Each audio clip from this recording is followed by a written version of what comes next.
En cualquier lugar de trabajo estamos rodeados de formas de energía. Y aunque muchas veces ni nos damos cuenta de que están ahí, pueden tener un impacto directo en nuestra salud. No es nada esotérico, hablamos de agentes físicos muy reales. Hoy vamos a desgranar los más importantes para entender qué son y sobre todo cómo podemos gestionarlos para protegernos.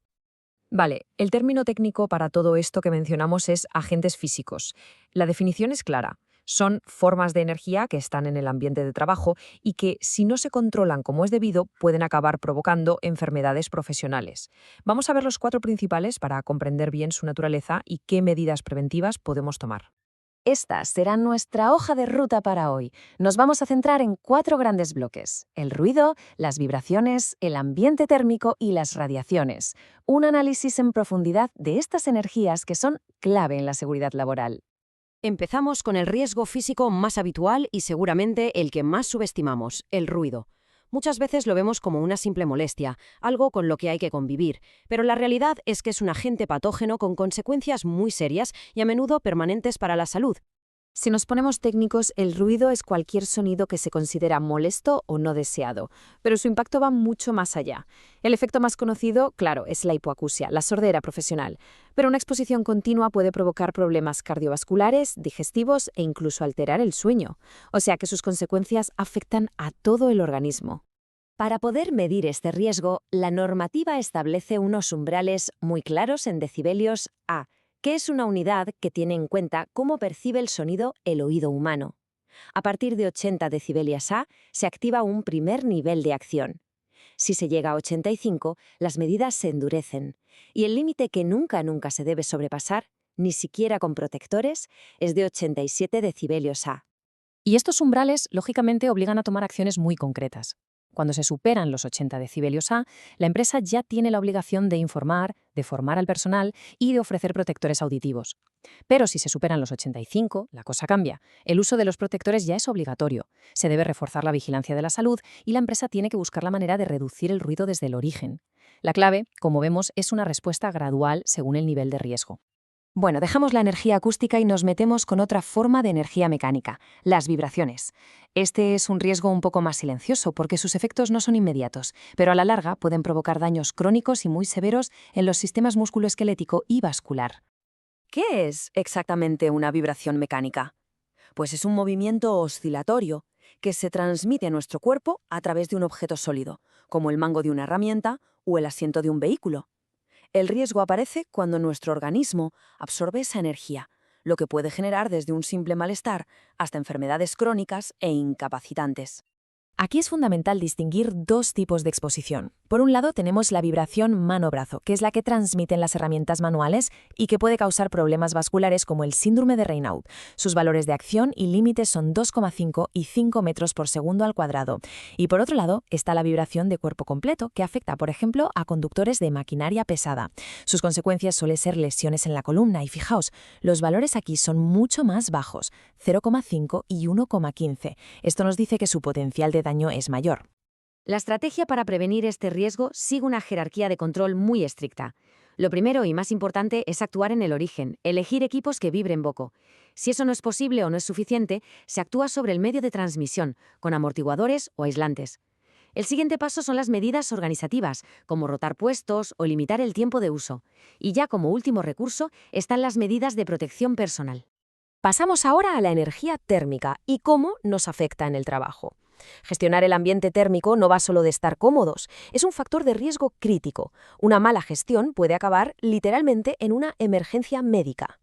Y aquí está la pregunta del millón. ¿Dónde está la línea que separa el confort térmico del estrés térmico? Vamos a analizar en qué punto exacto las condiciones del entorno dejan de ser simplemente incómodas para convertirse en un verdadero peligro para la salud. A ver, nuestro cuerpo necesita mantener una temperatura interna estable, sobre los 37 grados. El confort térmico se da cuando hay un equilibrio entre el calor que generamos y el que intercambiamos con el entorno. Cuando ese balance se rompe, ya sea por exceso de calor o de frío, es cuando aparece lo que llamamos estrés térmico. La legislación española en esto es muy específica. Establece unos rangos de temperaturas según el tipo de trabajo. Para tareas sedentarias, como en una oficina, la horquilla está entre 17 y 27 grados.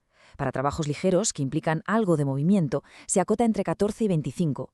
Y ojo, que estos valores no son una recomendación, son los límites legales para considerar que un entorno es térmicamente seguro.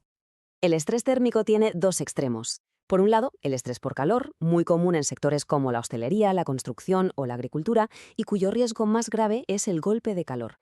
Y por el otro, el estrés por frío, típico de industrias alimentarias o trabajos al aire libre en invierno, que puede provocar hipotermia. En ambos casos, el problema de fondo es el mismo: el cuerpo no puede mantener su equilibrio térmico. Y terminamos nuestro análisis con el agente físico que quizá es el más complejo: las radiaciones. Hablamos de energía que se propaga en forma de ondas electromagnéticas y que, dependiendo de su naturaleza, puede ser un riesgo laboral de primerísima magnitud. Desde el punto de vista de la física, una radiación es energía que viaja en forma de ondas o partículas.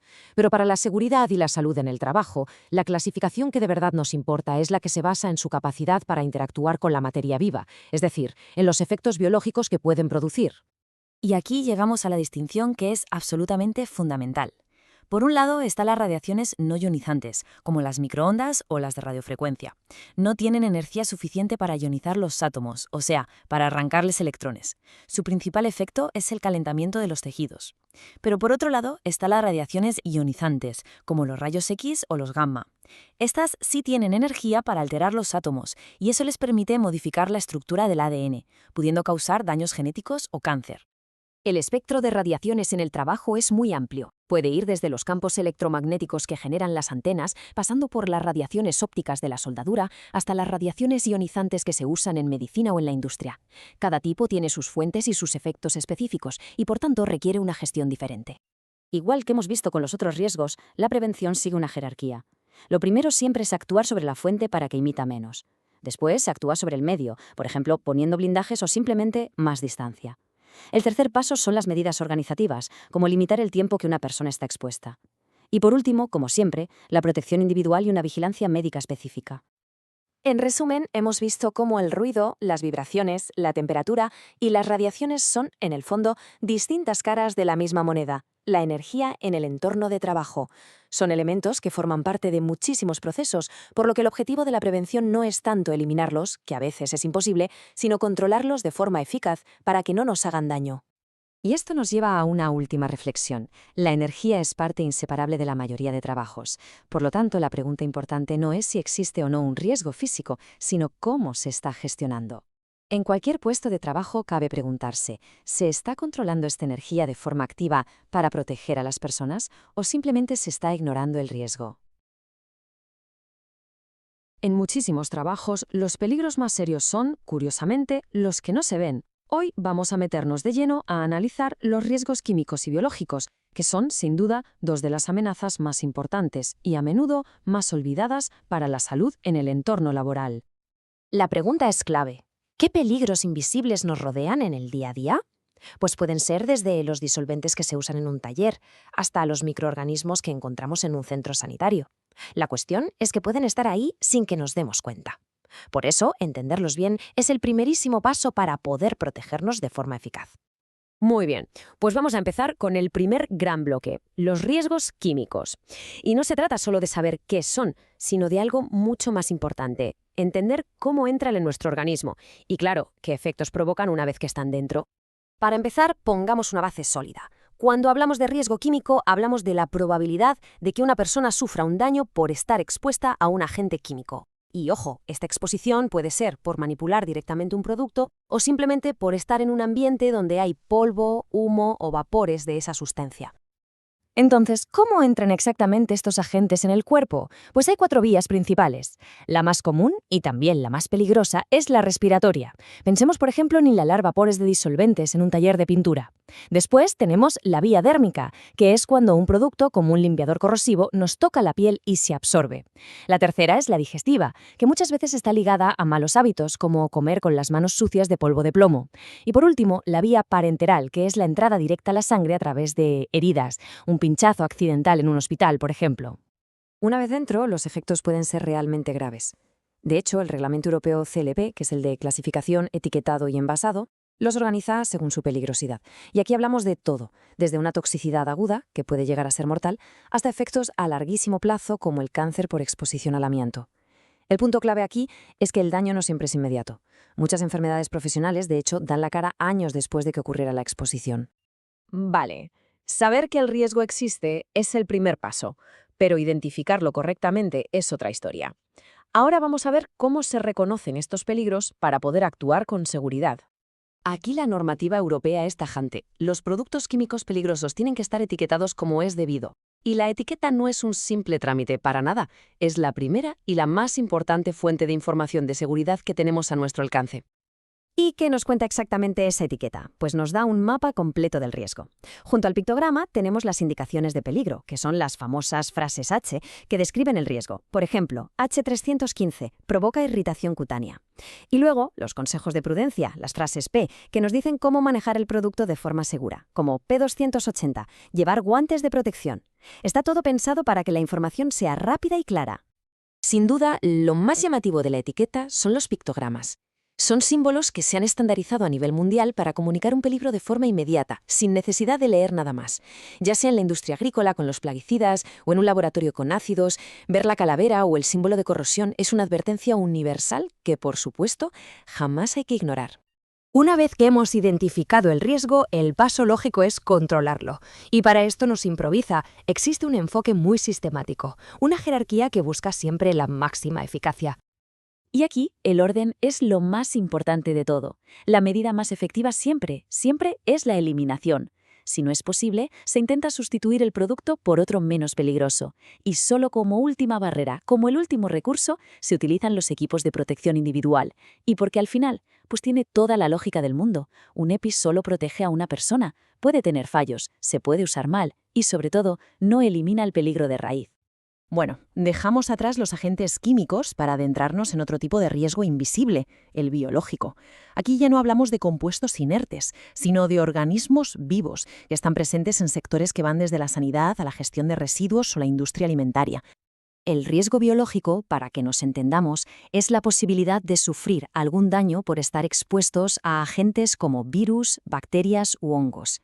El abanico es enorme. Puede ir desde una simple alergia al moho en un edificio con humedades hasta una infección grave que se contrae en un laboratorio. Para que un agente biológico pueda hacer daño, tiene que completarse lo que se conoce como la cadena de transmisión. Esto quiere decir que el agente necesita una vía para viajar desde su fuente hasta conseguir entrar en el organismo de una persona. El objetivo de toda la prevención es, precisamente, romper esa cadena por alguno de sus eslabones. Los medios de transmisión son muy variados. Pueden estar en el aire, que respiramos, como el virus de la gripe, por ejemplo. Pueden estar en el agua o en superficies y herramientas que tocamos. Y, por supuesto, también pueden transmitirse directamente desde otras personas, animales e incluso plantas. Claro, no todos los agentes biológicos son igual de peligrosos. Por eso se clasifican en 4 grupos de riesgo. Por poner un ejemplo, un virus de la gripe común estaría en el grupo 2. La bacteria que causa la tuberculosis estaría en el grupo 3. Y un virus como el del ébola, que provoca una enfermedad gravísima y para el que no hay un tratamiento extendido, pertenece al grupo 4, el de riesgo máximo. Y todo esto nos lleva a la parte final. ¿Cómo prevenimos estos riesgos? Pues, de forma muy parecida a los químicos, el objetivo principal es romper la cadena de transmisión de la manera más efectiva que podamos. La prevención sigue una lógica muy clara. Primero, se actúa sobre el foco para evitar que el agente se multiplique, por ejemplo, diseñando procesos de trabajo más seguros. Segundo, se actúa sobre el medio para que no se disperse, usando sistemas de ventilación o desinfectando superficies.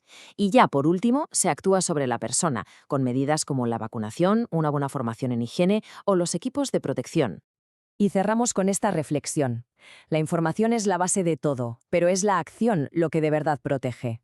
Saber identificar y controlar estos riesgos invisibles es una responsabilidad que nos implica a todos. La gran pregunta que queda en el aire es si de verdad estamos aplicando este conocimiento de forma efectiva en todos y cada uno de los puestos de trabajo.